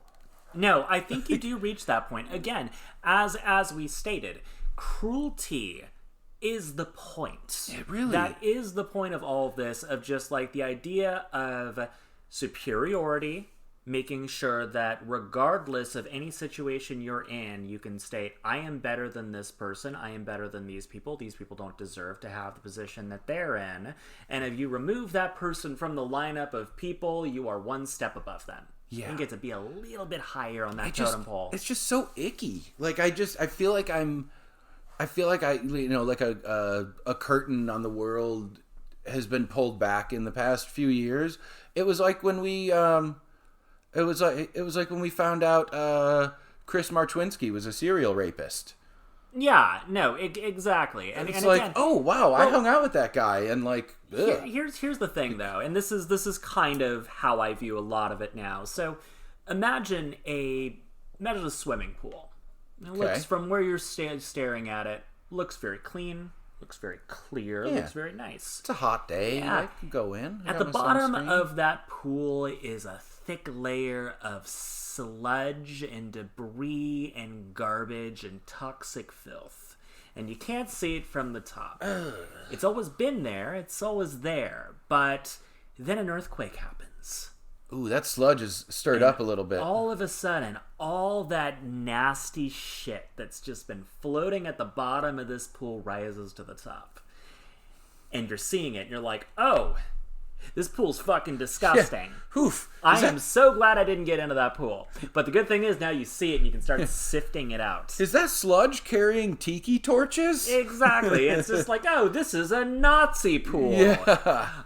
So that's kind of how I view it. It's like there's been a shakeup in which a lot of people are mask off now. Mm-hmm. But it really does get to like the core issue here. All of this is tied into so many things that have always been around, which is like the white supremacy that never quite went away, and the feeling of like Christian theocratic fascism and patriarchy and everything else, and all of these different elements like come together to create a person who believes that they are entitled to a lot more than they have. Mm-hmm. And also the American attitude of ego, where they look at being like, those can't be my faults. Yeah. It can't be my fault that I don't have what I want. This has to be someone else. Yeah. So it's the easiest thing in the world for somebody like a Donald Trump to come around and be able to point at all these irrelevant celebrities and be like, you should still be famous. Yeah. Why is no one listening to Kid Rock anymore? Mm-hmm. It's just like, what happened? Why are we not watching Roseanne anymore? Yeah. Why are we not watching Roseanne? Roseanne, come up here. Somebody did you dirty. That is why you don't have a show. Like, come to me and I will explain to everyone that you're still supposed to be a celebrity. And we've got Mel Gibson in that like Hollywood commission thing. Oh yeah, no, it's him, Jon Voight. Ugh. And what? It's Sylvester Stallone, right? Is it Stallone? It's Stallone, yeah. Which big disappointment in Sly on that one. Yeah. I mean, I just got to throw this out there for anyone listening.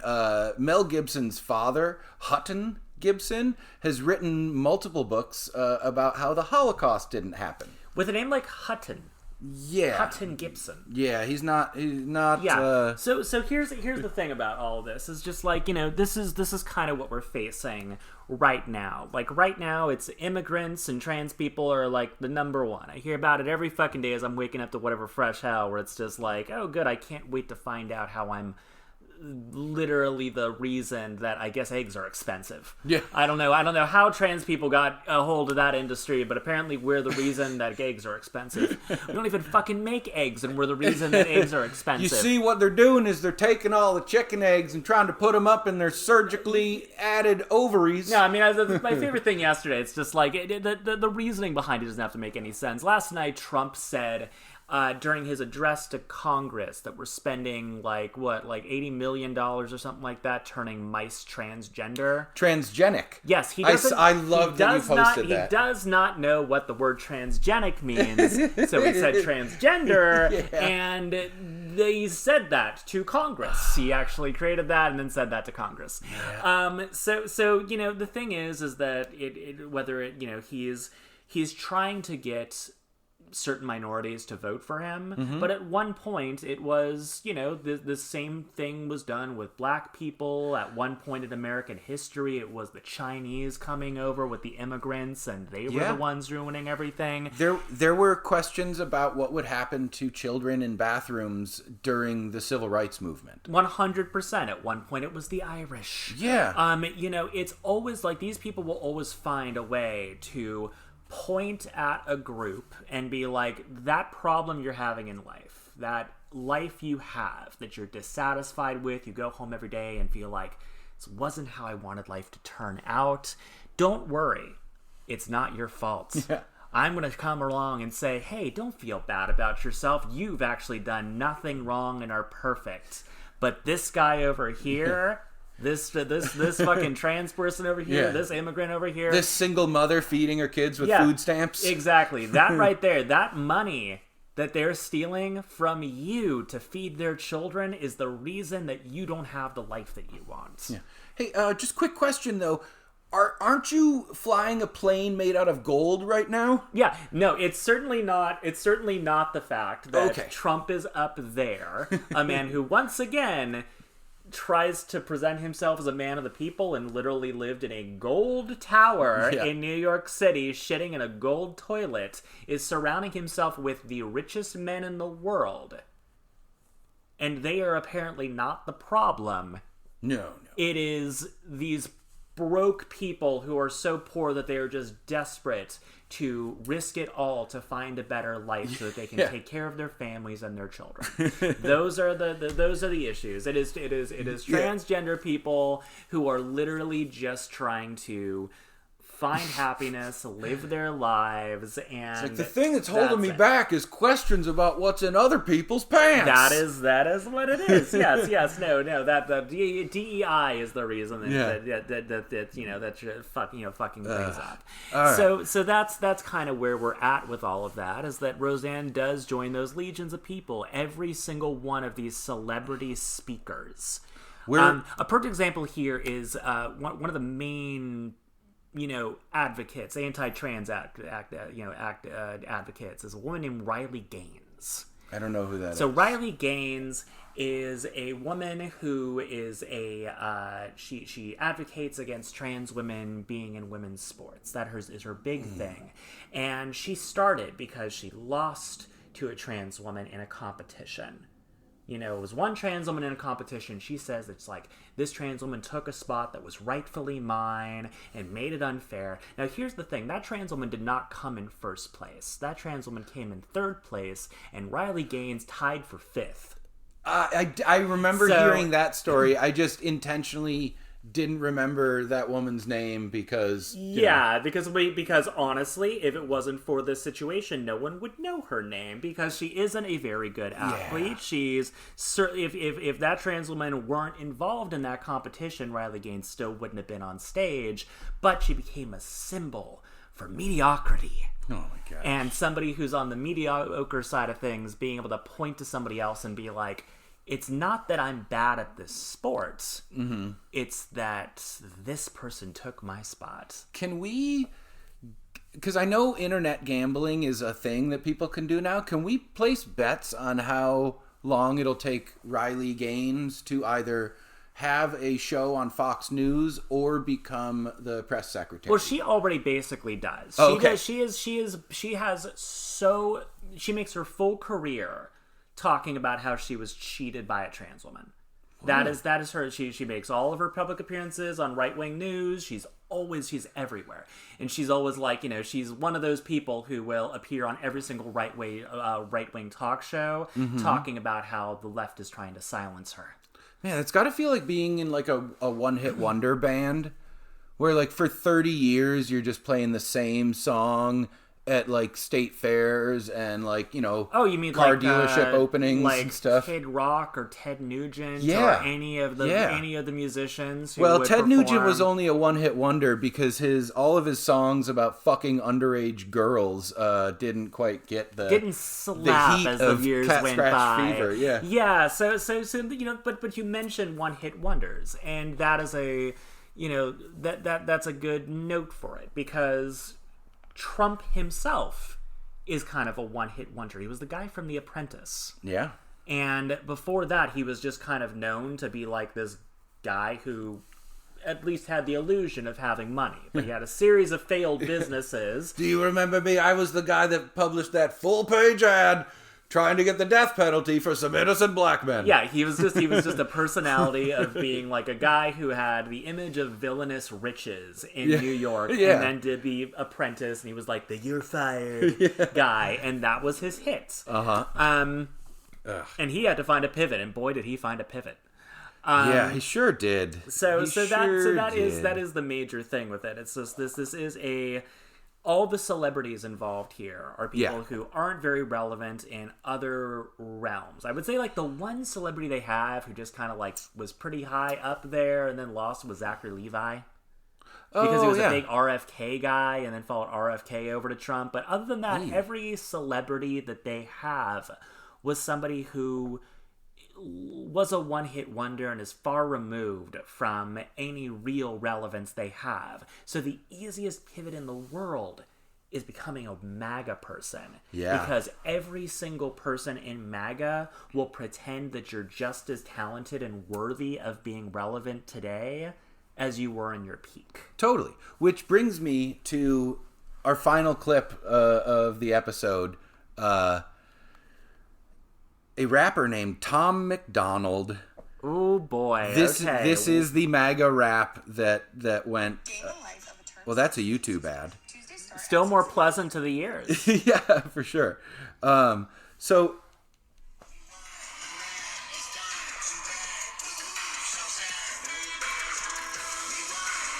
Daddy's home. So it's all this like, this kind of like sexual, like, dominating type things where, like, it's not just your political guy, it's daddy. And daddy's gonna come home. And, like, Tucker Carlson was, like, getting a fucking audible boner talking about how daddy's gonna spank you. And it's all that shit. Yeah, no, speaking as a girl who has sucked another girl's dick, this is the gayest shit I've ever seen in my life.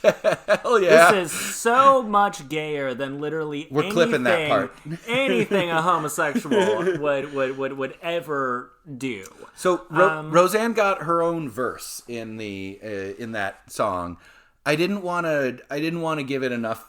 I didn't want to give it a whole verse worth of play on this show, but I did want to read it to you because not only is it ethically terrible, it's also lyrically terrible, Morgana. Oh, yes, no, there is no talent there. That is the thing, is that within the MAGA movement, you can absolutely thrive on mediocrity as long as you're just bigoted enough.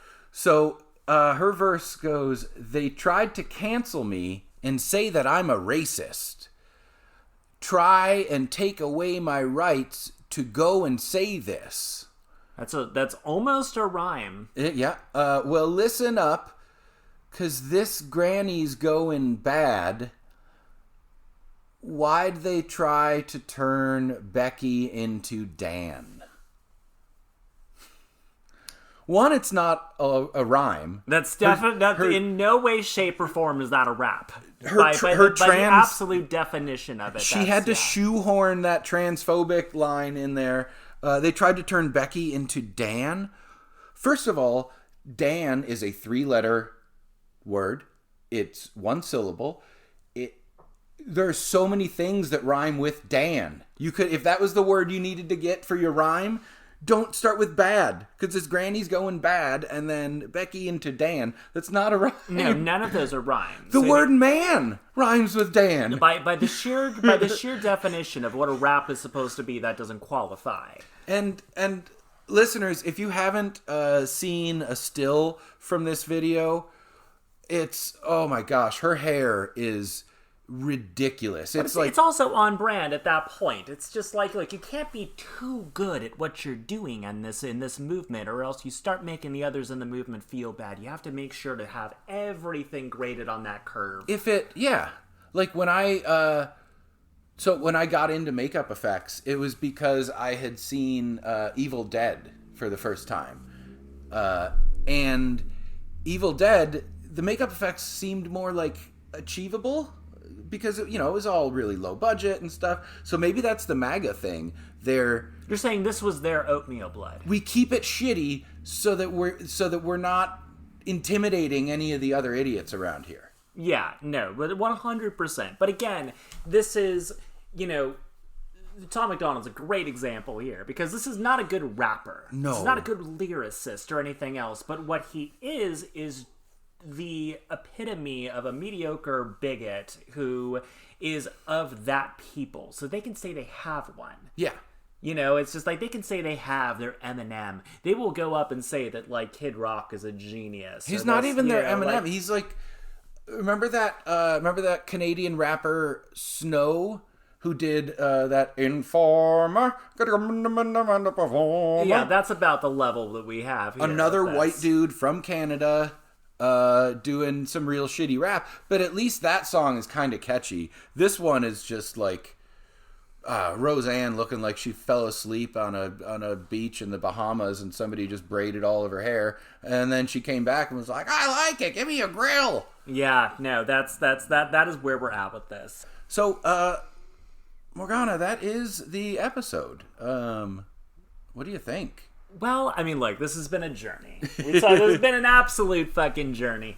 I think that, again, it's...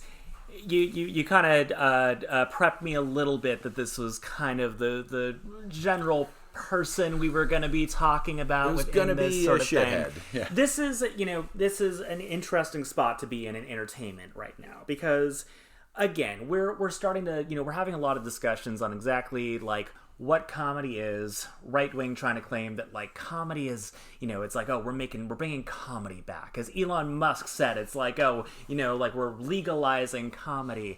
But and with all of that going on and everything, but essentially, what we're seeing with the mediocrity of sort of Roseanne Barr and a lot of these other comedians that are around it. Yeah. It's not that comedy is dead, in that their lazy form of comedy has evolved, and it takes more effort to actually give into the art of comedy. You can't just be punching down at people and laughing at them. Yeah. Because that's not really comedy. It is a lazy form of bullying. Yeah. And what you have here with Roseanne and so many of these other people within the MAGA movement is that the punchline for their humor is always, it's funny because we're better than these people. Yeah. But then you look into their lives and realize that every single person who's trying to laugh about how they feel superior to whatever person they're pointing at is the shittiest goddamn rapper you've ever heard in your life. Yeah. Is somebody who hasn't been relevant since the 90s, who hasn't had a hit song since the early fucking edgelord 2000s. Yep. And these are the people who are desperately trying to convince you. Or it's a billionaire with a botched penis implant. Exactly. And every single one of them, despite their wealth, despite their influence on people who will rally around them to try to convince them, yeah, you are not the problem, they can't buy their way out of mediocrity. They can't buy their way out of their shitty personalities, and they certainly can't buy their way into normal people liking them. But the only thing they can do is pander to people who are going to relate with them, because they themselves also feel like their shitty lives that they're living has to be someone else's fault and couldn't possibly be the fault of their own horrible personalities and mediocrity. Because you don't just sit in your living room with your friends and talk about problematic comedians. You're busy as fuck. You have a million things going on.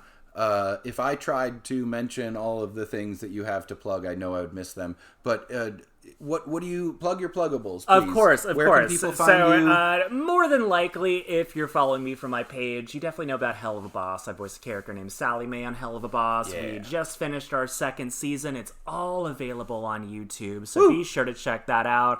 I'm also the head of merch and licensing for the studio. I also look after Has-Been Hotel, so be sure to watch Has-Been Hotel as well.